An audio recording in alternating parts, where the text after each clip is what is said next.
என் அன்பு சொந்தங்கள், என் அருமை உடன் பிறந்தார்கள் கற்றுக்கொள்ளணும். உயிர் உருவாவதற்கும் உயிர் வாழ்வதற்கும் அழிவதற்கும் நீர்தான் காரணமா இருக்கு. எனவே உலக உயிர்களின் ஆதாரமாக, அடிப்படை வாழ்வாதாரமாக நீர் இருக்கிறது. உடலிலே இருக்கிற வெப்பநிலையை சமப்படுத்துவதற்கும் ஊட்டச்சத்துக்களை கடத்துவதற்குமான உயிர் காரணியாக இந்த நீர் இருக்கிறது என்பதை அறிவார்ந்த தமிழ் சமூக தம்பி தங்கைகள் புரிந்து கொள்ள வேண்டும்.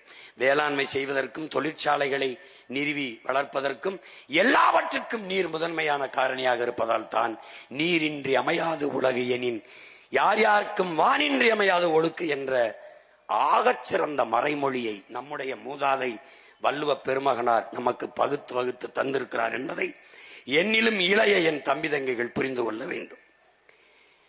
இப்போது உலகிலே 800 கோடி மக்கள் தொகை உலகெங்கும் பரவி வாழ்கிறார். இந்த 800 கோடி மக்களில் 100 கோடி மக்களுக்குத்தான் தண்ணீர் இருக்கிறது. இது நம்முடைய அறிவியலின் பேரடையாளமாக இருக்கிற ஐயா அப்துல் கலாம் அவர்கள் 100 கோடி மக்களுக்குத்தான் தண்ணீர் இருக்கிறது. அப்ப மீதி 700 கோடி மக்களினுடைய நிலை என்ன? 70 விழுக்காடு நீர் இருந்தும் 2 விழுக்காடு தான் குடிநீர் இருக்கிறது. அப்ப இந்த 2 விழுக்காட்டு குடிநீரை 10 விழுக்காடு 20 விழுக்காடாக உயர்த்துவது எப்படி என்று சிந்திக்காது, அதை விற்றால் நன்றாக சம்பாதிக்க முடியும் என்று சிந்தித்த மூளைதான் உலக உயிர்களுக்கு செய்த பெருந்துரோக சிந்தனை.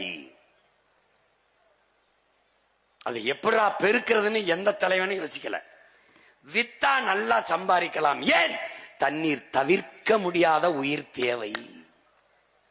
கல்வி எப்படி, மருத்துவம் எப்படி, மின்சாரம் எப்படி, அதை விட